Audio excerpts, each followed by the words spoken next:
안녕하세요, 체리투브입니다. 구독, 좋아요, 알람은 큰 힘이 됩니다. 오늘은 중동에서 안보 위협이 높아지면서 주요 국가들이 대한민국에서 개발한 대공방어 체계를 빠르게 도입해 전투 배치하고 있으며, 이라크도 내년 초부터 천공투를 실전에 배치할 것이라고 밝혀 화제가 되고 있는 가운데, 이보다 더 높은 고도를 방어할 수 있는 LSM도 주목을 받고 있습니다. 방위사업청도 작년 말 개발에 성공했음을 선언하고 전투 적합 판정을 내렸던 상황에서 최근 항공기용 유격탄을 발사하는 사진을 추가로 공개하기도 했습니다. 이러한 가운데 최근 레이더를 개발하고 있는 한화시스템과 3,500억 원 규모의 LSM용 레이더 양산 계약을 체결한 것으로 알려지면서 화제가 되고 있습니다. 이번 결정으로 레이더를 시작으로 교전 통제소, 두 가지 종류의 유격탄 생산까지 계약이 연달아 체결될 것으로 보여 2027년 초 물량을 배치할 가능성이 높아지고 있습니다. 평균적으로 새로운 무기체계를 개발해 양산이 시작되려면 1년에서 2년이 소요되는 상황에서 LSM2 개발 선언과 함께 LSM 기본형 양산까지 본격화될 것으로 보여 화제가 되고 있습니다. 이것에 대해서 알아보겠습니다.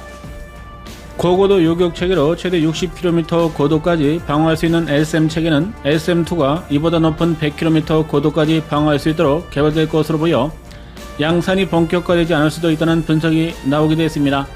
2028년까지 LSM2를 완성할 경우에 기본형을 배치하는 것보다는 개량형을 대량으로 양산하는 것이 중복 투자를 막을 수 있기 때문이었습니다. 그러나 이번에 기본형 양산에 들어가면서 하드웨어적인 성능은 비슷하고 차후의 개량을 통해 성능을 더 확대할 수 있도록 추가로 개발이 진행될 것으로 예상됩니다.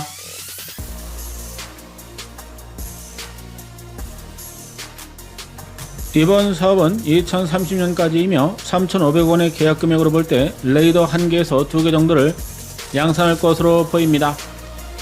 LSM 대공 요격 시스템의 생산 가격이 얼마인지는 알려지지 않았지만 천공투를 중동 국가들에게 판매하면서 한 포대당 4에서 5천억 원 정도로 알려졌으며, 사드 대공방어 미사일의 경우에는 한 개 포대당 2조 원까지 높은 것으로 알려져 LSM은 포대당 1조 원이 안 될 것으로 예상됩니다. 이 때문에 고성능 시스템인 레이더를 도입하는데 3,500억 원이면 한 개 포대를 양산하기 위한 사업이 우선적으로 추진되고 있다는 분석입니다. 초도 물량이 대량 생산보다 비싸다는 점을 감안하면 수백 킬로미터를 탐지하는 장거리 레이더치고는 가격이 합리적으로 레이더 한 대가 여러 대의 포대를 운영할 수 있다는 점에서 수출 시장에서도 주목을 받을 것입니다. 개발이 완료되고 실제 양산까지 진행하려면 제도적인 과정을 실행하는 데도 많은 시간이 소요되기 때문에 가장 많은 시간이 필요한 레이더 생산이 빠르게 진행되는 이유는 LSM2 개발과 연결되어 있기 때문이라는 분석입니다. LSM2는 레이더를 새로 개발하는 것이 아닌 기본형을 개량해 사용하며 탐지 고도와 동시 추적 개수를 소프트웨어적으로 늘리는 방식으로 개량이 진행될 것으로 보여 시대기보다 양산 제품으로 사업이 진행될 것이라는 전망입니다. LSM 레이더는 S밴드용 A사 레이더로 300km 이상의 탐지 거리를 보유하고 있으며 항공기와 순항 미사일뿐 아니라 탄도 미사일을 식별하고 탄을 유도할 수 있는 성능을 추가로 보유한 것으로 알려져 그동안 레이더 개발에 오랜 시간과 인력이 투입되었습니다. LSM의 핵심인 레이더 시스템은 해상 전투함 레이더로 하드웨어를 제공하며 충남함과 KDX 구축함도 이러한 시스템을 이용해서 레이더를 완성할 계획입니다. LSM 레이더는 2018년 말 처음으로 공개되었으며 이번에 양산이 결정되었기 때문에 7년 이상 야전에서 성능이 검증되었으며 우리 기술로 개발한 대면적 다기능 레이더라는 타이틀을 가지게 되었습니다. 질화 관련 TR 소재를 적용했으며 LSM2까지 통합해 운영할 수 있도록 성능이 빠르게 개량될 것입니다. LSM2는 2017년까지 완성하고 2029년 생산에 착수할 계획으로 LSM 레이더를 2030년까지 사업을 진행할 것으로 보여 이러한 전망이 나오고 있습니다. 이번에 양산에 착수한 레이더의 탐지 거리는 300km 정도이며 탄도미사일 발사로 인해서 표적탄이 이동하는 위치를 집중적으로 조사할 경우 탐지 거리를 더 확대할 수 있습니다. LSM 기본형에 사용되는 레이더는 굉장히 보수적으로 잡은 것으로 알려졌으며 이 때문에 LSM2에서는 7년 동안 확보한 기술을 추가해 더 강력한 탐지 범위와 동시 추적할 수 있는 개수를 늘리는 방향으로 성능을 개선할 것으로 전망됩니다. 국내 방산업체에서는 이스라엘에서 도입한 그린파인 레이더급 성능을 LSM2 개발로 확보했다는 평가를 받고 있으며 보람의 전투기 사업으로 소자를 국산화하고 출력을 높이는 사업들이 전개되면서 성능이 더 확대될 것으로 예상하고 있습니다. 국내 반도체 업체들이 출력이 높아진 쥐라갈륨 TR 소자를 지속해 개발 중이며 천공투 개발로 인해서 레이더 성능을 100% 활용할 수 있어 다양한 소프트웨어와 최적화된 교전 알고리즘까지 자체 개발하고 있어 SM2에서는 보수적인 ROC를 크게 확대할 것으로 예상됩니다. SM 기본형 레이더를 SM2로 확대하는 데 가장 중요한 목표는 북한이 개발하고 있는 두 종류의 새로운 무기 체계를 탐지하고 대응할 수 있는 강력한 레이더를 추가로 확보하는 데 있습니다. SM 레이더가 생산에 착수하지만 탄도미사일에 대응할 수 있도록 개발되어야 하기 때문에 극초음속 활공탄에 대한 추적과 탐지가 기존 레이더로는 어렵다는 것입니다. 이 때문에 SM2를 개발하면서 기본형 레이더에 대한 성능을 개량해 활공 타격체에 대한 탐지 능력까지 추가할 것으로 보여 완성될 경우 수출 시장에서도 주목을 받을 것입니다. 현재 우리군이 배치하고 있는 레이더는 지금까지 개발된 레이더와 비교를 불가할 정도로 대형이며 수천 개의 TR 소자를 집적해 보람의 전투기 레이더 여러 개를 동시에 가동하는 것과 같은 효과를 낼 수 있습니다. 여기에 우리군에서 개발하고 있는 극초음속 비행체를 추적하면서 확보한 데이터를 기반해 외기권에서 글라이더 비행하는 활공 타격체까지 정밀히 추적할 수 있는 알고리즘을 추가로 확보해 적용할 경우 SM 레이더로도 북한이 개발하고 있는 차세대 공격 무기에 대응할 수 있는 것이 가능할 전망입니다. SM 레이더는 트레일러 차량에서 운영되며 웬만한 도로 주행이 어려울 정도로 레이더 폭이 커서 거의 고정식으로 북한 쪽을 바라보고 운영될 것으로 예상됩니다.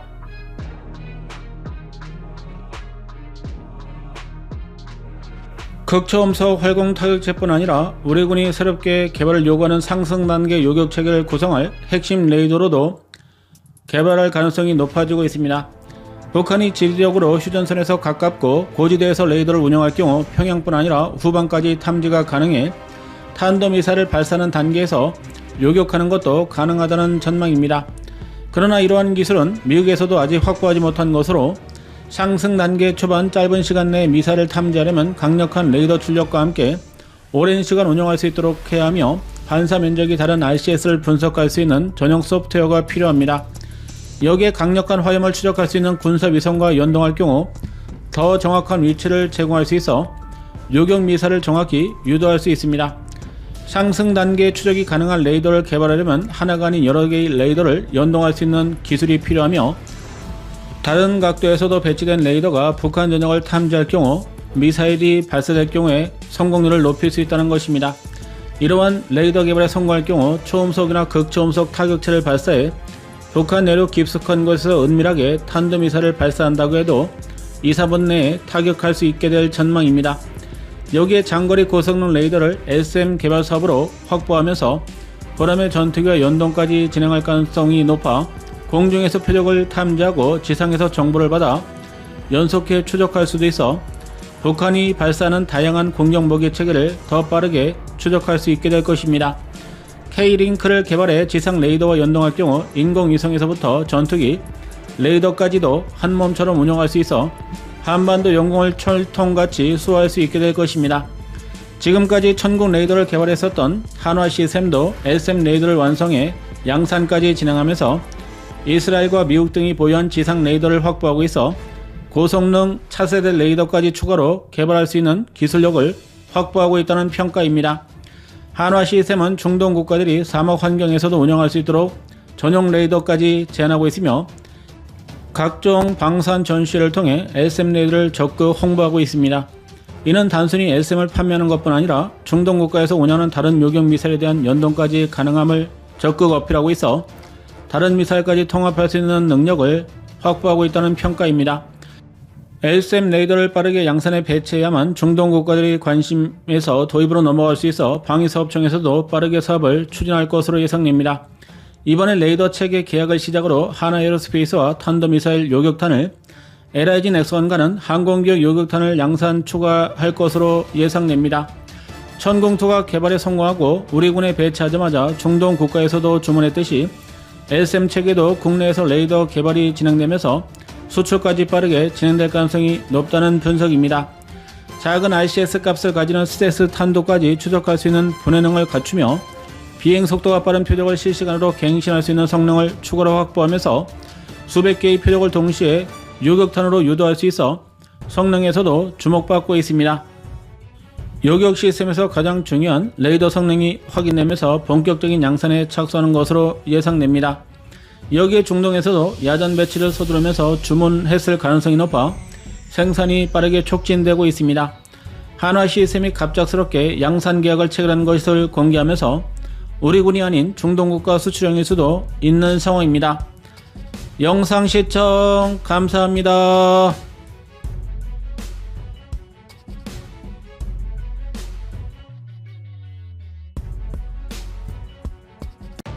안녕하세요, 체리TV입니다. 구독, 좋아요, 알람은 큰 힘이 됩니다. 오늘은 국내에서 폴란드 수출용 F-50 경전투기 최신형이 미국산 레이더와 미사일 수출 승인이 늦어지면서 납품기를 맞추지 못할 것이란 문제가 논란이 되고 있는 가운데 폴란드 국방부가 내년부터 1년에 12대씩 2028년까지 문제없이 전투기를 인도받을 것이라고 언급하면서 양측 간에 납기로 인한 문제가 발생하는 것은 없을 것으로 전망됩니다. 이러한 상황에서 폴란드가 도입하려고 하는 F-35 전투기에서 운영할 중거리 공대공 미사일 도입 사업이 삐걱거리고 있는 것으로 알려져 폴란드가 미국산 무장 대신에 유럽산 무장으로 주력 전력을 바꿀 가능성이 높아지고 있으며 F-50 경전투기에도 한국에서 개발된 레이더와 미티어를 통합할 가능성도 높아질 것으로 예상됩니다. 폴란드가 러시아의 군사적인 위협으로 F-35 전투기 32대를 긴급하게 주문해 올해부터 초도 물량을 도입할 것으로 알려졌지만 가장 중요한 항공 무장을 도입하는 것이 어려워지면서 잘못하면 미사일 없이 운영될 가능성도 높다는 분석이며 이러한 문제를 돌파하기 위해서 자체 항공 무장 개발을 본격화시킬 수 있어 보람의 전투기 사업과 국내에서 개발되고 있는 공대공 미사일 사업에도 관심을 보일 것으로 예상됩니다. 이것에 대해서 알아보겠습니다.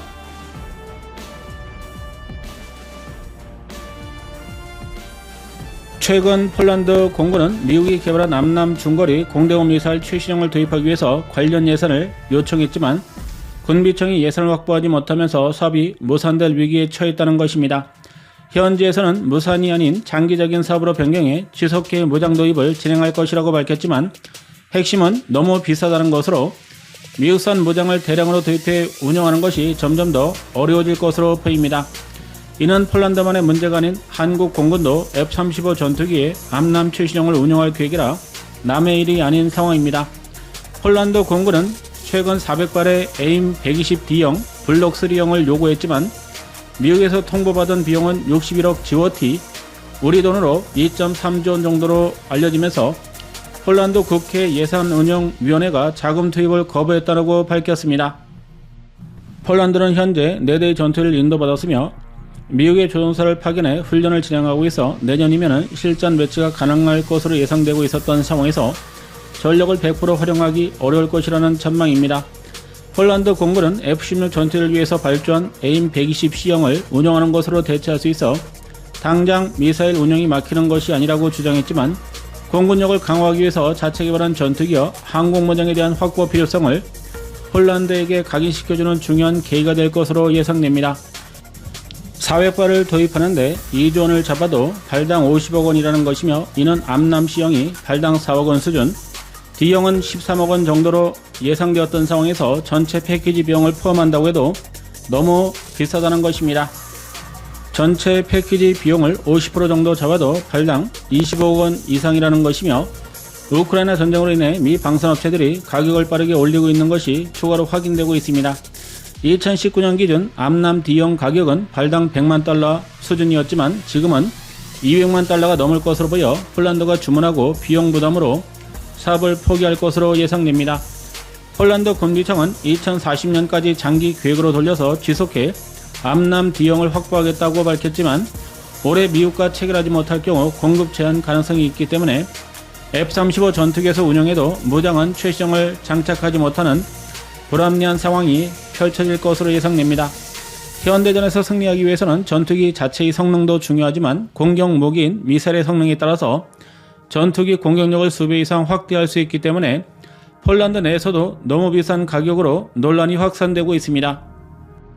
이러한 미사일 가격 폭등은 올해 초 일본이 암남 C형과 D형을 합쳐 1200발의 중거리 공대공 미사일을 도입하는데 5.3조원을 투입한 것보다 오히려 수량 대비 비용이 더 높아진 것으로 수십 가지의 지원 품목과 교육, 소프트웨어 등 거의 모든 패키지를 한꺼번에 도입했다는 점에서 폴란드가 제한받은 가격이 더 높다는 것입니다.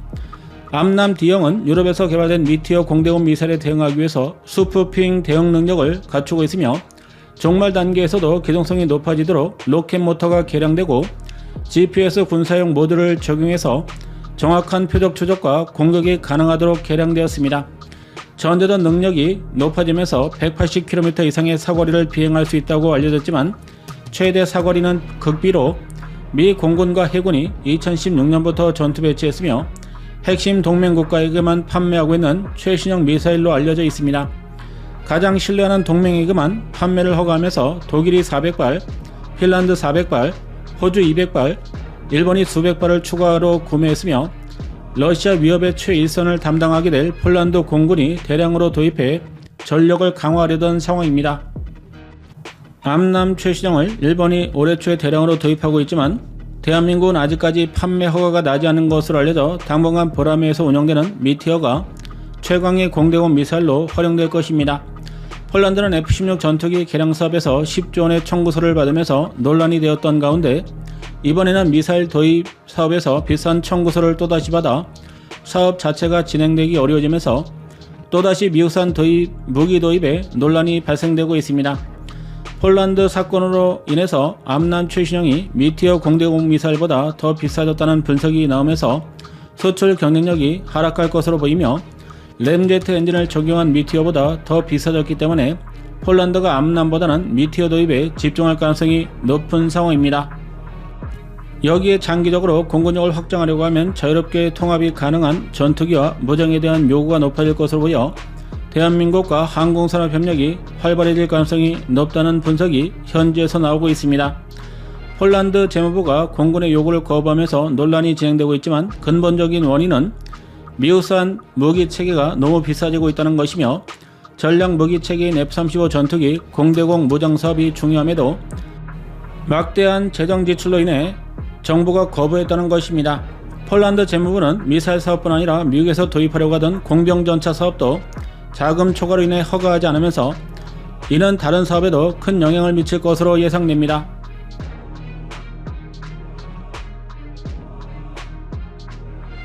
대한민국과 협력해 추진하고 있는 무기 사업들은 모두 정상적으로 진행 중이며 최근에는 흑표전차 2차 사업을 확정한 것과 대비되는 것으로 미국산 무기 도입을 줄일 가능성이 높은 상황입니다. 폴란드가 3년 동안 무기 도입을 위해서 벌여놓은 사업이 다양하며 매년 국방 예산을 대규모로 편성하고 있지만 수백조 원에 달하는 비용을 모두 감당하기 어려워 차관 대출을 통해 자금을 수혈받고 있으며 이는 국가 운영에 부담이 가해지고 있어 대출을 줄이려고 하는 상황입니다. 이 때문에 한국과 추가로 계약한 흑표전차 2차 사업이 대규모 차관으로 진행하는 마지막 사업이 될 수도 있는 상황입니다. 당장 도입이 시급한 미사일 사업도 자금 부담으로 폐기할 정도로 심각해지면서 다른 대안으로 한국과 협력하는 방안이 부상할 것으로 예상됩니다. 실제 폴란드는 올해 여름 공군 관계자들을 파견해 보라매를 직접 시승하고 돌아간 것으로 알려졌으며 3년 전에는 큰 관심이 없었지만 최근 들어 무장 개발과 F-35 전투기 보조 전력으로 관심을 높이고 있는 것으로 알려졌습니다. 폴란드는 러시아 위협에도 F-35 전투기를 32대에서 추가로 주문하지 않고 있으며 F-16 전투기 개량 사업에 막대한 비용이 투입되면서 현지에서 양산할 수 있는 전투기 사업에 관심을 높이고 있습니다. 보라매 전투기의 경우 빠르게 완성 단계에 진입하고 있으며 해외 생산이 가능하도록 기술 지원까지 적극적이어서 2에서 3조 원만 투입하면 충분히 사업에 참가할 수 있다는 것입니다. 인도네시아가 1.6조 원의 20% 이상의 지분을 확보했듯이 폴란드가 블록 2형 사업에 참가할 경우 F-16 전투기보다 더 높은 성능을 갖춘 가성비 전투기를 현지에서 조달할 수 있다는 것입니다. 여기에 대한민국의 보라매 전투기에 이미 미티어와 IR/IST 미사일을 통합해 전력화가 동시에 진행될 계획이라 보라매 블록 2형에서는 자체 개발한 무장까지 운영할 수 있다는 점에서 주목도가 높아지고 있습니다. 방위사업청은 올해부터 단거리 공대공 미사일 개발을 본격화하며 내년부터는 중거리 공대공 미사일 개발까지 진행하려고 하는 것으로 알려져 폴란드가 이러한 사업에 참가할 가능성이 높아질 것으로 예상됩니다. 무장을 해외에 의존할 경우 자주국방에 치명적인 단점이 될 것이라는 점에서 이번 사건으로 뼈저리게 문제점을 확인했을 것이기 때문입니다. 폴란드는 우크라이나 전쟁으로 미사일 개발에 예산을 빠르게 투입하고 있으며 피오른 맨패드 미사일은 전쟁에서 성능이 확인되면서 노르웨이도 수천억 원을 도입할 정도로 미사일 개발 기술이 높아지고 있습니다. 여기에 탄도미사일 개발 사업과 공대호 미사일까지 추가로 개발할 가능성이 높아지면서 보람의 전투기에 적극 참가할 가능성이 높다는 분석입니다. 폴란드 국방부는 최신형 암람 도입이 무산되었지만 F-16 전투기용으로 대량 구입한 암람 9형으로 부족한 공백을 메울 수 있다고 주장하고 있으며 이번 사건으로 자체 개발을 구상하는 미사일 사업이 본격화될 것입니다. 대한민국도 수출을 위해서 두 종류의 미사일 개발이 진행될 것으로 보여 폴란드가 미사일 사업에 참가할 가능성이 높아 기술 이전을 통한 합작 방식이 주목받고 있습니다.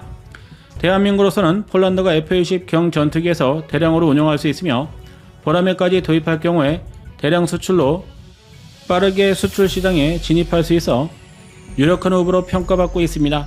폴란드는 전투기 물량을 크게 늘리고 있으며 미사일도 막대한 양을 비축한다는 계획이라 한국이 기술을 이전해도 충분히 수출로 보상을 받을 수 있는 장점이 있습니다. 발당 30억 원까지 치솟은 미국산 미사일로 인해서 폴란드가 한국과 산업협력을 확대하는 계기가 될 것으로 보입니다. 영상 시청 감사합니다.